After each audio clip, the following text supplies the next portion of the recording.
चलिए तो आज गॉस का परिमेय है ना, गॉस का परिमेय क्या होता है इसको आज समझेंगे। उसके बाद गॉस का परिमेय का अनुप्रयोग देखेंगे, ठीक है। तो यही चैप्टर हम लोग पढ़ रहे थे। इससे पहले हम क्या पढ़े, विद्युत फ्लक्स के बारे में पढ़े ना। तो विद्युत फ्लक्स में क्या फॉर्मूला पढ़े थे, फाई ई बराबर ई ए कॉस थीटा, है ना। तो गॉस का परिमेय से हम फ्लक्स ही ज्ञात करते हैं। जैसे हमने फ्लक्स का फॉर्मूला पढ़ा है फाई ई बराबर ई ए कॉस थीटा, वैसी गॉस के परिमेय से भी हम फ्लक्स ही ज्ञात करेंगे। लेकिन गॉस का परिमेय से फ्लक्स से एकदम आसानी से ज्ञात हो सकता है। जैसे कि हम एग्जांपल देते हैं कि अभी हमने पढ़ा था जो फ्लक्स का फॉर्मूला, तो फाई ई बराबर क्या आया था, ई ए कॉस थीटा। तो यानी कि फ्लक्स निकालने के लिए क्या चाहिए हमको, ई चाहिए और क्या चाहिए, एरिया चाहिए और क्या चाहिए, थीटा चाहिए। लेकिन अगर मान लो कि कोई क्वेश्चन ऐसा है कि एक बंद सतह है, कुछ भी है, ठीक है, बंद सतह इस तरह से, और इसके अंदर सिर्फ क्यू आवेश रखा हुआ है। बंद सतह के अंदर कितना आवेश रखा हुआ है, क्यू आवेश रखा हुआ है। तब इस क्यू आवेश जो बंद सतह के अंदर रखा है, तो बंद सतह से गुजरने वाला फ्लक्स कितना होगा। अगर आपसे क्वेश्चन में ये पूछा जाए कि इस बंद सतह से होकर गुजरने वाला फ्लक्स का मान क्या होगा, तो आप इस फॉर्मूला से कैसे बनाइएगा। आपको इसका एरिया पता नहीं है, ये कितना इलेक्ट्रिक फील्ड बना रहा है ये नहीं पता है ना। तो इसी को आसान करने के लिए, यानी कि किसी भी चालक के अंदर आवेश रहेगा, अगर वो चालक बंद सतह हो, तो उसके कारण उससे गुजरने वाला फ्लक्स का मान ज्ञात करने के लिए और आसानी से बनाने के लिए गॉस ने एक नियम दिया, ठीक है। और वो नियम क्या है कि किसी बंद सतह से होकर गुजरने वाली कुल विद्युत फ्लक्स, बंद सतह से होकर गुजरने वाली कुल विद्युत फ्लक्स सतह में उपस्थित आवेशों के कुल योग के 1/ε0 गुना के बराबर होता है, ठीक है। अगर इस नियम को हम अच्छे से देखें तो ये नियम किसके लिए है, तो किसी बंद सतह से होकर गुजरने वाली कुल विद्युत फ्लक्स क्या ज्ञात करके देगा हमको, विद्युत फ्लक्स। और वो किस पे डिपेंड करता है, तो सिर्फ आवेश पे डिपेंड करता है। किस पे डिपेंड करता है, आवेश पे, है ना। यानी गॉस का नियम में गॉस के परिमेय से अगर हम विद्युत फ्लक्स ज्ञात करेंगे तो सिर्फ और सिर्फ क्या होना चाहिए, आवेश। अगर हमको आवेश पता रहेगा तो हम फ्लक्स ज्ञात कर सकते हैं। दूसरा नंबर में क्या होना चाहिए, कैसा सतह होना चाहिए। आपको पढ़ाया गया बंद सतह, है ना, ओपन सरफेस और क्लोज सरफेस। तो कैसा सतह होना चाहिए, बंद सतह रहेगा। बंद सतह से होकर गुजरने वाली फ्लक्स जो होता है वो सतह के अंदर जो भी आवेश है उस टोटल आवेश का योगफल के 1/ε0 गुना के बराबर होता है ना। जैसे मान लो कि कोई सतह इस तरह से है, इस तरह से कोई सतह ले लिए, और ये कैसा सतह है, बंद सतह है। कैसा सतह है, ये बंद सतह है ना। और ये बंद सतह के अंदर मान लो कि एक आवेश Q है, ठीक है। अब बताइए कि इससे होकर गुजरने वाला फ्लक्स कितना होगा। तो हम इसका परिमेय निकालेंगे, गणितीय देखते हैं ना, गणितीय नियम क्या होगा इसका, ये नियम का गणितीय रूप क्या होगा। तो गणितीय रूप जब देखेंगे हम, तो मान लो कि फ्लक्स की बात हो रही, तो फ्लक्स को हम किससे लिखते हैं, फाई ई से लिखते हैं। तो फाई ई बराबर क्या हो जाएगा, तो नियम क्या कहता है कि फ्लक्स जो है उपस्थित आवेश, तो बंद सतह के अंदर कितना आवेश है, क्यू आवेश है ना। और ये उपस्थित आवेश जो है वो उसका कुल योग, तो इसके अंदर जो भी आवेश है उसका टोटल योग कितना होगा, क्यू, क्योंकि आवेश केवल क्या है, एक ही आवेश है ना। तो टोटल योग क्या हो जाएगा, इसका क्यू ही रहेगा। उसके बाद वो क्यू किसके बराबर होता है, 1/ε0 गुना के बराबर होता है। तो Q इंटू 1/ε0। तो फाई ई बराबर क्या हो जाएगा, Q/ε0 हो जाएगा, है ना। तो ये इसका गणितीय रूप मिल गया, फाई ई बराबर Q/ε0। कोई दिक्कत समझने में इस चीज को, जितना बंद सतह के अंदर आवेश रहेगा उसका टोटल योग 1/ε0 के गुना के बराबर होता है। अब जैसे मान लो कि इसी में हम ले लें कि कोई दूसरा पृष्ठ ले ले और इसमें रहे Q1, यहाँ पे हो Q2, यहाँ पे है Q3, यहाँ पे है -Q4, तो इस सतह से कितना जाएगा फ्लक्स। नियम क्या कहता है, आवेशों का कुल योग, और जोड़ना कैसे है, बीजगणितीय विधि से। कैसे जोड़ना है, बीजगणितीय विधि से, है ना। तो फाई ई बराबर क्या हो जाएगा, Q1 plus Q2 plus Q3 minus Q4 by, आसान समझ में आ रहा ना। तो इसलिए हम इस फॉर्मूला में हम एक चीज और ऐड करते हैं, समेशन लगा देते हैं, ताकि ये आपको शो कर दे कि जो भी आवेश रहेगा सबको क्या करना, जोड़ना है, और जोड़ के किससे डिवाइड करना है, ε0 से डिवाइड करना है। समझ में आ गया चीज ने। गॉस का परिमेय क्या है, तो बंद सतह के अंदर जो भी आवेश है उसके कारण जो भी फ्लक्स बनेगा वो फ्लक्स को ज्ञात करने के लिए गॉस का परिमेय है। और इसका फिर हम अनुप्रयोग भी देखेंगे। अनुप्रयोग क्या क्या हो जाएगा, जैसे किसी छड़ पे अगर हम आवेश दिए तो तो उस क्षण के कारण कितना विद्युत क्षेत्र की तीव्रता होगा, कितना फलक से गुजरेगा, सब के सब हम गॉस के परिमेय लगा करके आसानी से बना सकते हैं। किसी कंडक्टर सीट के कारण कितना होगा, नन कंडक्टर सीट के कारण कितना होगा, जैसे लकड़ी है तो ये क्या है, चालक है या अचालक, अचालक है। अगर हम इस पे आवेश देंगे तो ये इलेक्ट्रिक फील्ड कितना बनाएगा अपने नियरेस्ट पॉइंट पे। ये सारा का सारा जो है वो गॉस के परिमेय का ही अनुप्रयोग है। तो पहले आपको परिमेय समझना अच्छे से, उसके बाद हम इसका एप्लीकेशन को समझेंगे। समझ में आ रहा? चलो ठीक है, इसको लिख लीजिए।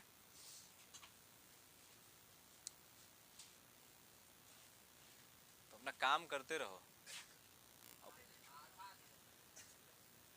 चलिए एग्जाम्पल में देखिएगा, और कुछ क्वेश्चन लेते हैं, इधर ध्यान दीजिएगा।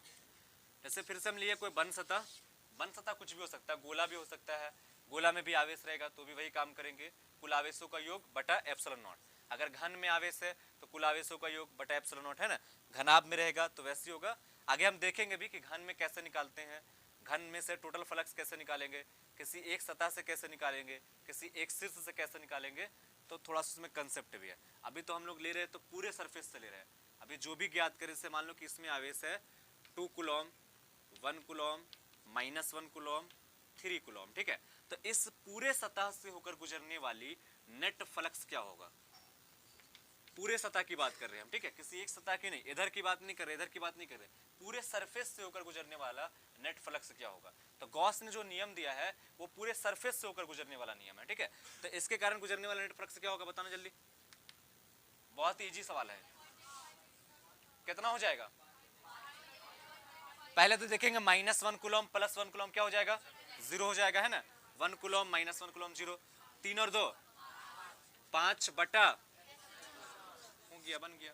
बस यही तो करना है, टोटल जो भी आवेश है सबको जोड़ना है और एप्सिलॉन नॉट से डिवाइड कर देना है ना। चलिए अगला देखते हैं क्वेश्चन।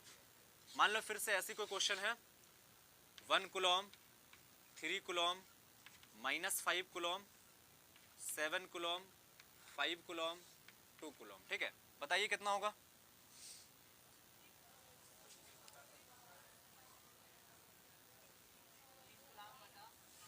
ये प्लस प्लस है, +5 कूलम है, ये +5 कूलम +2 कूलम, कितना होगा नेट फ्लक्स?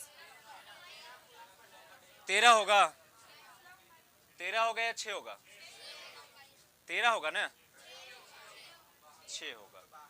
देखो 7 और 3 10 और 1 11, 11 में से 5 जाएगा 6, तो 6 बटा एप्सिलॉन नॉट। गॉस का परिमेय केवल बंद सतह के अंदर काम करता है, ठीक है, बंद सतह के बाहर नहीं। तो बाहर वाले के लिए गॉस का परिमेय लागू नहीं होता है। गॉस का परिमेय कहाँ लागू होता है? केवल बंद सतह के अंदर लागू होता है ना, इसलिए लिखा होगा ना केवल किसी बंद सतह से होकर गुजरने वाली। तो बंद सतह के अंदर जो आवेश रहेगा केवल उसी पे काम करेगा, ठीक है। बंद सतह के अंदर या सतह पर भी रहेगा तो भी नहीं काम करेगा, सतह के अंदर उपस्थित रहेगा, कहीं पर भी रहे अंदर में, हर जगह पे वो काम करेगा। क्लियर हो रहा? चलिए ठीक है, इसको अगर आप लिखना चाहते तो लिख सकते हैं। अब हम इस परिमेय का, जो गॉस का परिमेय है फाई बराबर Q बाई एप्सिलॉन नॉट, इसका हम प्रूफ करेंगे, ठीक है। इसका प्रूफ देखेंगे कि कैसे प्रूफ होता है, और एग्जाम में जब भी पूछा जाता है तो प्रूफ भी पूछा जाता है। इस तरह से क्वेश्चन 5 नंबर में पूछा जाता है कि गॉस के परिमेय को लिखें एवं सत्यापित करें। क्या रहेगा क्वेश्चन में? गॉस का परिमेय को लिखे एवं सत्यापित करें। तो परिमेय तो आपको पहले बता दिया गया है ना, उसके बाद इसको हम सत्यापित भी करेंगे।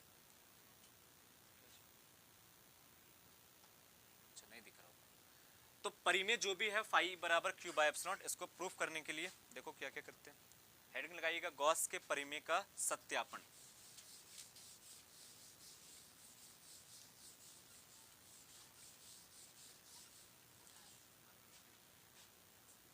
गॉस के परिमेय का सत्यापन, प्रूफ ऑफ गॉसेस लॉ, ठीक है। तो देखो गॉस का परिमेय का प्रूफ करने के लिए हमने पढ़ा है कि गॉस का परिमेय केवल बंद सतह पे लागू होता है। तो हम एक बंद सतह बनाएंगे, है ना, और लेते हैं, मान लो कि ये बंद सतह गोला है, ठीक है।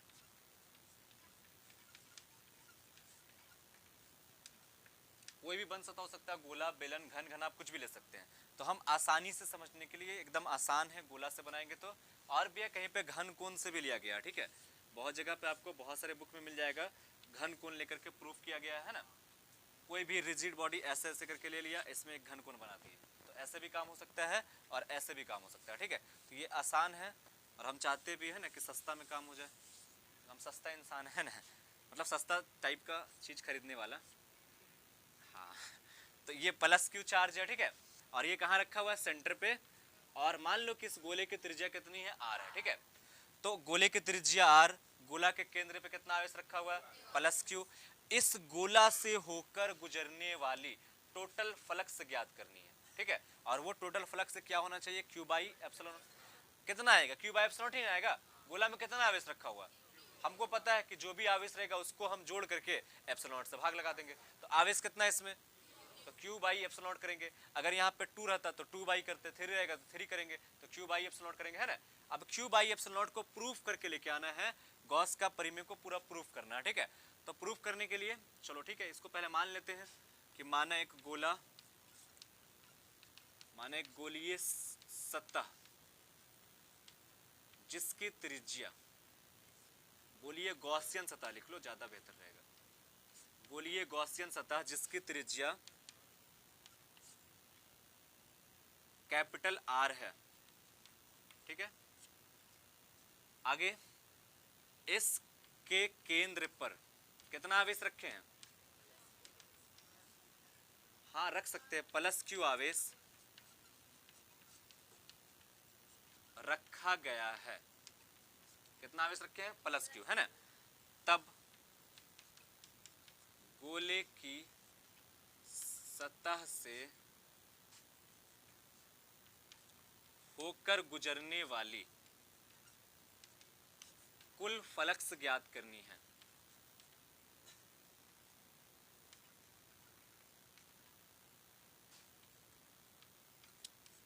हमने क्या किया, गोला माना है, ठीक है, बंद सतह है, गॉसियन सतह है, और इस गोले की त्रिज्या आर है, प्लस क्यू आवेश सेंटर पे रखे हैं, है ना। और इस गोला से कितना फ्लक्स गुजरेगा, ये फ्लक्स हमको ज्ञात करनी है। क्लियर है यहाँ तक के।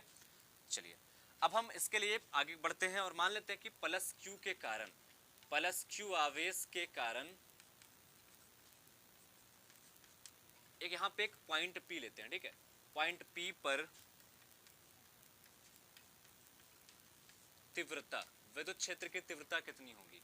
हमने क्या किया, प्लस क्यू के कारण एक बिंदु P यहाँ पे कल्पना किए और इस P पर पहले विद्युत क्षेत्र निकालेंगे, क्योंकि हमको किस फॉर्मूला से चलना है, तो फाई ई बराबर ई ए कॉस थीटा से चलना है। तो पहले हम ई निकालेंगे, फिर एरिया को देखेंगे, फिर एंगल वेंगल सब देखेंगे, है ना। और उसके बाद इससे चल के देखो बड़ा ही मजा आने वाला, ई ए कॉस थीटा का लगाएंगे फॉर्मूला और ऐसा आ जाएगा formula Q by epsilon not, ना। ई ए कॉस थीटा यहाँ पे एंटर होगा और आउटपुट क्या निकलने वाला है, क्यू बाई एप्सिलॉन नॉट। तो देखिए प्लस क्यू आवेश के कारण P पर तीव्रता, तो विद्युत क्षेत्र की तीव्रता बिंदुवत आवेश के कारण कितना है, E बराबर के क्यू, या इसको हम लिख सकते हैं 1/4 pi epsilon not into q by are square. Equation first मान लें, यहां तक समझने में कोई दिक्कत नहीं। अब हम क्या करते हैं कि इस गोला के बिंदु P पर एक स्मॉल एरिया एलिमेंट की कल्पना करते हैं। क्यों करेंगे, क्योंकि गोला क्या है, कर्व सरफेस है ना। तो आपको याद आ रहा होगा कि जहां जहां पे कर्व सरफेस होता है वहां वहां पे हमको एक स्मॉल एरिया एलिमेंट की कल्पना करनी होती है। तो इस गोला के बिंदु P पर या तो यहाँ जहां भी मर्जी हो मेरा, हम वहां पे जाकर के एक स्मॉल एरिया एलिमेंट की कल्पना करेंगे ताकि हमको एक निश्चित डायरेक्शन मिल जाए, ठीक है। तो हम मान लो कि बिंदु P पर ही एक स्मॉल एलिमेंट DA की कल्पना करते हैं, ठीक है। ये जो आपको दिख रहा है इसका एरिया कितना, हाँ अभी तो बता रहे कि यहां भी कर सकते हैं, यहां भी कर सकते हैं, कहीं पर भी कर सकते हैं, पूरे गोले पे कहीं पर भी कर सकते हैं। क्या, हाँ यहां पर भी रख के प्रूव कर सकते हैं, यहां भी रख के कर सकते हैं, यहां भी रख के, क्योंकि सब जगह पे इलेक्ट्रिक फील्ड सेम आएगा ना, क्योंकि सबका रेडियस सेम है, सब पे प्लस क्यू सेम है ना। तो बिंदु P पर अगर हम निकालना चाहते हैं तो बिंदु P पर हम एक DA एरिया की कल्पना किए, ठीक है। अच्छा अगर हम प्लस क्यू के कारण देखेंगे तो बिंदु P पर विद्युत क्षेत्र की दिशा किधर जाएगी, इस तरफ बाहर की ओर, है ना। तो विद्युत क्षेत्र की दिशा इस तरफ। अच्छा ये DA का जो एरिया वेक्टर का डायरेक्शन होगा, ये जो DA एरिया वेक्टर है इसकी जो डायरेक्शन होगी वो किधर होगी, बाहर, अभी लंबवत बाहर। तो एरिया वेक्टर का भी डायरेक्शन इधर, इलेक्ट्रिक फील्ड का भी डायरेक्शन इधर ही है। तो दोनों का डायरेक्शन सेम है, तो एंगल कितना बनेगा, 0 डिग्री बनेगा, है ना। तो हमको मिल गया कि ई और डी ए के बीच कितना कोण बनने वाला है, 0 डिग्री मिलने वाला है ना। तो जो जो हम वहां पे ऐड किए, कल्पना किए, उसको हम यहाँ पे ऐड कर लेंगे कि गोलीय चालक के बिंदु P पर एक स्मॉल एरिया एलिमेंट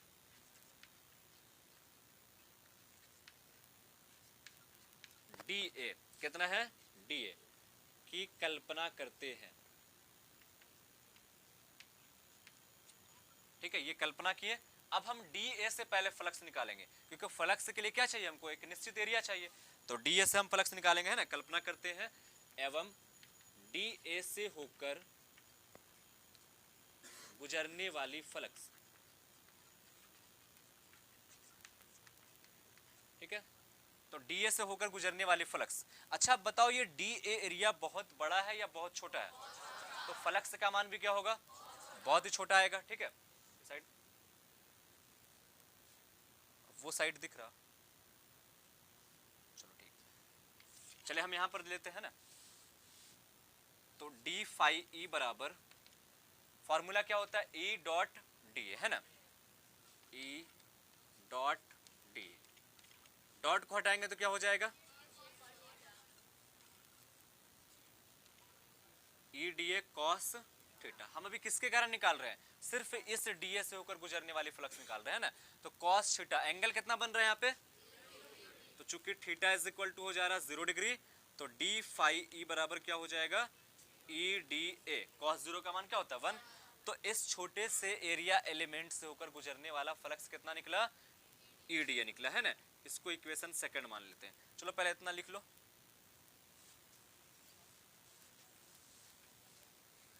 नीचे वाला कट रहा था पालक। चलिए नेट फ्लक्स देखिएगा, तो हम सिर्फ डी ए के कारण, डी ए से होकर गुजरने वाली फ्लक्स कितना मिला हमको, डी फाई ई बराबर E D A. D phi E बराबर क्या मिला, ए डी ए।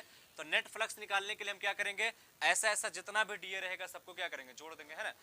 तो हम यहाँ पे जोड़ने का मेथड हमको पता है, इंटीग्रेशन। तो डी फाई ई बराबर इधर integration E D A.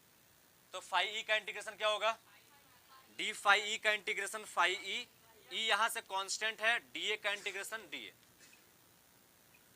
Phi E, यहां से ई को हम बाहर निकाल लिए, डी ए का इंटीग्रेशन क्या मिलेगा, ए मिलेगा, है ना। तो फाई ई बराबर क्या मिला, ई ए। अब यहां से समीकरण फर्स्ट से अगर देखें हम, तो इलेक्ट्रिक फील्ड का मान क्या आया, 1/4 pi epsilon naught into Q by. तो फाई ई बराबर हो गया 1/4 pi epsilon naught into Q by are square. अब उसके बाद देखेंगे डॉट, ए क्या है, एरिया, क्योंकि हम जोड़ किसको रहे हैं, एरिया को। D A D A D A सब जुड़ करके एरिया दिया, तो टोटल एरिया मिल जाएगा। और टोटल किसका एरिया मिलेगा, गोला का। और गोला का क्षेत्रफल क्या होता है, 4 पाई आर स्क्वायर। तो आर स्क्वायर ने आर स्क्वायर को मार दिया, 4 पाई ने 4 पाई को, तो ऊपर क्या बचा, नीचे क्या बचा। तो फाई ई बराबर क्या आ गया, क्यू बाई एप्सिलॉन नॉट। ये आपका प्रूफ हो गया, है ना। कौन, D phi E line integral E D A, ये लाइन इंटीग्रल है, इसको कहते हैं लाइन इंटीग्रल। इसका मतलब होता है कि जब भी हम पूरे सिस्टम को इंटीग्रेट करते हैं ना, ये पूरा एक सिस्टम है, तो जब भी जैसे कोई समीकरण को इंटीग्रेट करेंगे तो सिर्फ हम इंटीग्रेशन लगाएंगे, ठीक है। और इसका मतलब है कि लाइन इंटीग्रल, या इसको होल इंटीग्रेशन भी कहा जाता है, ठीक है। तो होल कब लगेगा, जब पूरे सिस्टम को इंटीग्रेट करेंगे। जैसे कोई घन है, घनाभ है, कुछ भी है, कोई एक ब्लॉक को हम जब इंटीग्रेट करते हैं तब वहां पे लाइन इंटीग्रल लगता है, ठीक है। और जैसे कोई एक्स है, एक्स का इंटीग्रेशन निकालेंगे तो सिर्फ इंटीग्रेशन, एक्स समीकरण एक रेखा पे आएगा। ये क्या है, एक सिस्टम है पूरा, रेखा नहीं है ना। चलिए, तो फाई ई बराबर आ गया क्यू बटा एप्सिलॉन नॉट। एक मिनट इधर और ध्यान दीजिएगा कि यदि मान लो कि यदि माध्यम का आपेक्षिक परावैद्युतांक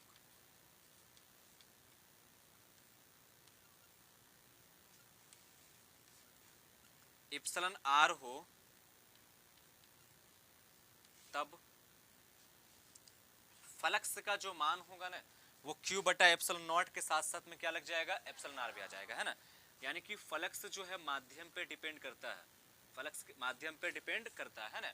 जितना माध्यम रहेगा, जैसा माध्यम रहेगा उसका हम आपेक्षिक परावैद्युतांक लगाएंगे। तो इस चीज को भी आप ऐड कर लीजिएगा, ठीक है। अब ये पूरा कंप्लीट हो गया है, अब आपको रिवीजन करना है इसको, जितना अच्छा से कीजिए।